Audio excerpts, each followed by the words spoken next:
क्या आपने सुना है कि बिना माचिस के, बिना किसी चिंगारी के, बिना किसी बिजली के भी आग लग जाती है? अगर नहीं सुना है तो ये रियल में हो सकता है। अभी तक आपने सुना होगा कि कोई भी आग जलाने के लिए हमें माचिस की तिल्ली या किसी एग्निशन सोर्स की, एक्सटर्नल एग्निशन सोर्स की जरूरत पड़ती है। तो ऐसा नहीं है। ये आज जो हम पढ़ने जा रहे हैं वो एक ऐसी प्रक्रिया है जिसमें ना तो बिजली की जरूरत है, ना किसी एक्सटर्नल एग्निशन सोर्स की जरूरत पड़ती है, और ना ही चिंगारी या माचिस की तिल्ली की जरूरत पड़ती है, फिर भी आग लग जाती है। तो इसके बारे में डिटेल में पढ़ते हैं। तो ये होता क्या है? ये होता है स्पॉन्टेनियस फायर। इसको क्या बोलते हैं? जो बिना किसी बिजली के, बिना किसी माचिस के या बिना किसी चिंगारी के जो आग लग जाती है उसको बोलते हैं स्पॉन्टेनियस फायर। ठीक है। अब ये होता कैसे है? ये होता है, रीजन मैंने यहां पे लिखा, रीजन होता है इंटरनल हीट बिल्डअप हो जाना। अब ये होता कहां पे और किन किन पदार्थों में होता है? ऐसा नहीं कि हर किसी चीज में आग लग जाती है बिना किसी चिंगारी या बिना किसी माचिस के, तो ऐसा नहीं है। वो कुछ ही पदार्थों में लगती है। अब वो जान लेते वो क्या होता है। वो होता है भीगे कपड़े। कौन से वाले भीगे? वो किसी ऑयल या किसी केमिकल में भीगे हुए कपड़े, या कोयला, या कोई केमिकल्स अलग से दो के साथ रिएक्ट करता है तो आग लग जाती है। उसी को स्पॉन्टेनियस फायर बोलते हैं। अब होता कैसे है? मान लिया कोई भी तेल से भीगा हुआ कपड़ा या केमिकल से भीगा हुआ कपड़ा, दो तीन कपड़े या कुछ बड़ा कपड़ा एक साथ में कहीं पे रख दिया। अब रखने से क्या वो इकट्ठा हुआ? इकट्ठा होने से जो हवा अपने इन्वायरमेंट में जो ऑक्सीजन है वो उसके साथ में क्रिया करता है, और क्रिया करके उसके अंदर धीरे धीरे हीट बिल्डअप होने लगती है। और वो हीट बिल्डअप होते होते वो अपने एग्निशन टेम्परेचर पर पहुंच जाती है। और जैसे वो अपने एग्निशन टेम्परेचर पे पहुंचती है वो पदार्थ जलने लगता है। इसी को स्पॉन्टेनियस फायर बोलते हैं। जैसे मैंने अभी आपको बताया कि ये ज्यादातर कोयले में, कोयला, केमिकल्स और ऑयल से भीगे कपड़ों में होता है। अब एग्जाम्पल के लिए हम बात करते हैं। आपने घरों में देखा होगा जो लोग घास फूस लाते हैं खेतों से या जंगल से लेकर के आते हैं, और किसी गठड़ी में, हमारे हरियाणा में गठड़ी बोल देते हैं, अगर उसको इकट्ठा करके बांध करके रख दिया जाए ना, और उसको 2-3 दिन तक ना छुआ जाए, तो उसके अंदर ऑटोमेटिकली हीट जनरेट होती है। और आप देखोगे कि जो घास हरा था वो हीट पा करके पीला पड़ना शुरू हो गया है। और फिर वो प्रक्रिया अगर लगातार चलती रहती है तो उसके अंदर वो जो घास है हरे से पीला होगा, पीले से काला होगा, और धीरे धीरे सूख करके एक ऐसा टेम्परेचर तक पहुंच जाएगा कि वो ऑटोमेटिकली जलने लगता है। जो लोग किसी पावर प्लांट में या किसी कोयले की खदान में काम कर रहे होते हैं तो वहां पे आपने देखा होगा जो कोयले के ढेर होते हैं उसको कंटिन्यूसली पलटा जाता रहता है। उसको एक ही जगह काफी दिनों के लिए या काफी टाइम के लिए एक ही जगह स्टोर नहीं किया जाता या एक ही जगह रखा नहीं जाता है। उसको पलटते रहना होता है। अब पलटना क्यों होता है?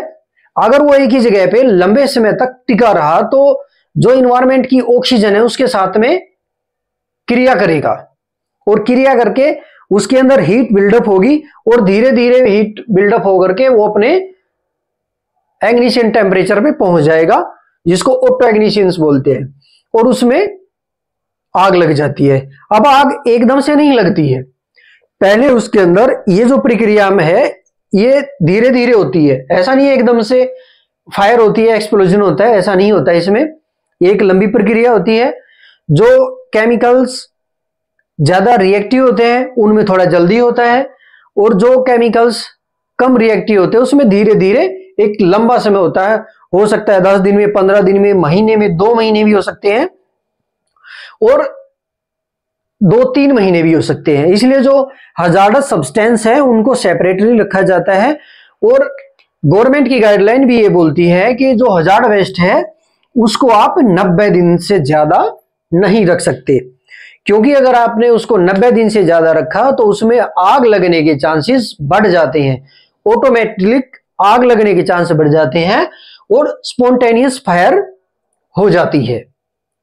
तो इसलिए जो हजार्डस सब्सटेंस है उसको ज्यादा दिनों तक किसी भी कंपनी में स्टोर करके नहीं रखा जाता। अब बात करते हैं फिर इससे बचे कैसे।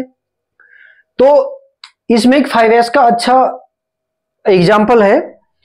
अगर हम कोई भी मान लिया किसी भी कंपनी के अंदर कई तरह के ऑयल और थिनर्स या पेंट वगैरह यूज हो रहे होते हैं, तो उसमें क्या होता है, जो वर्कर्स होते हैं पहले उसके अंदर थिनर मिला दिया पेंट के अंदर, अब उसने पेंट किया, कहीं पे ज्यादा एक्स्ट्रा हो गया तो उसको पोंछते हैं, पोंछने के बाद धीरे धीरे दिन उनका पूरे दिन का ये प्रोसीजर होता है। रोज जितने भी सारा दिन में जितने कपड़े कलेक्ट करते हैं वो किसी डस्टबिन में या किसी जगह पे उसको डाल देते हैं। वो जैसे ही इकट्ठे होते हैं वहां धीरे धीरे जब ढेर बन जाता है या उसके अंदर जब दबाव बनना शुरू हो जाता है तो ऑटोमेटिकली हीट जनरेट होना स्टार्ट हो जाती है और फिर इन्वायरमेंट से ऑक्सीजन के साथ में ऑक्सीडाइजेशन होता है और बाद में वो अपने इग्निशन टेम्परेचर पे पहुंच जाता है और आग लग जाती है। इसे बचने के लिए आपको ज्यादा मात्रा में इस तरह के कपड़े, तेल से भीगे हुए या केमिकल से भीगे हुए कपड़े, कॉटन्स को एक जगह पे स्टोर नहीं करना है, ज्यादा मात्रा में नहीं करना है। और जो कोयले की खदान है, जहां पे कोयले के ढेर है, उसको भी ज्यादा दिनों तक या ज्यादा समय तक एक ही जगह पे ढेर लगा के नहीं रखना है, उसको पलटते रहना है ताकि उसके अंदर की जो हीट है उसको निकाला जा सके, उसको रेड्यूस किया जा सके, उसको कम किया जा सके और उस पदार्थ को उसके इग्निशन टेम्परेचर तक पहुंचने ही नहीं देना है। अब आपको अपने हिसाब से, अपने वर्क प्लेस के हिसाब से ये डिजाइन करना है कि हमें कौन सा पदार्थ कैसे रखना है और कितने दिन तक स्टोर रखना है, वो केमिकल की प्रॉपर्टीज क्या है, कितना ज्यादा वो ऑक्सीडाइजेशन है, कितना ज्यादा रिएक्ट करता है, उस पर डिपेंड करता है। और जो डस्टबिन्स है उसको कवर करके रखना है। अगर आपने ग्लव्स वगैरह यूज किया है या कॉटन यूज किया है किसी केमिकल या ऑयल का, तो उसको किसी टीन वाले में, लोहे वाले डस्टबिन में डालना है और ऊपर से उसको ढक देना है ताकि जो एनवायरनमेंट में ऑक्सीजन है वो उसके संपर्क में ना आए और उसके अंदर ऑक्सीडाइजेशन ना हो, उसको ऑक्सीजन ना मिले तो आग नहीं लगेगी। तो उम्मीद करता हूं आज की वीडियो में आपको कुछ ना कुछ नया सीखने को मिला होगा।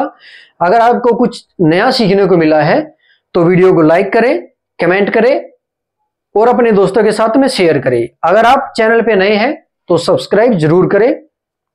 आपका लाइक और कमेंट हमारे मोटिवेशन को इंप्रूव करता है, हमारे अंदर अच्छा इंस्पिरेशन आता है ताकि हम और भी अच्छी वीडियो आप लोगों के सामने पेश करते रहें। तो आज तक के लिए इतना ही, जल्द लौटेंगे नेक्स्ट वीडियो के साथ। जय हिंद, जय भारत।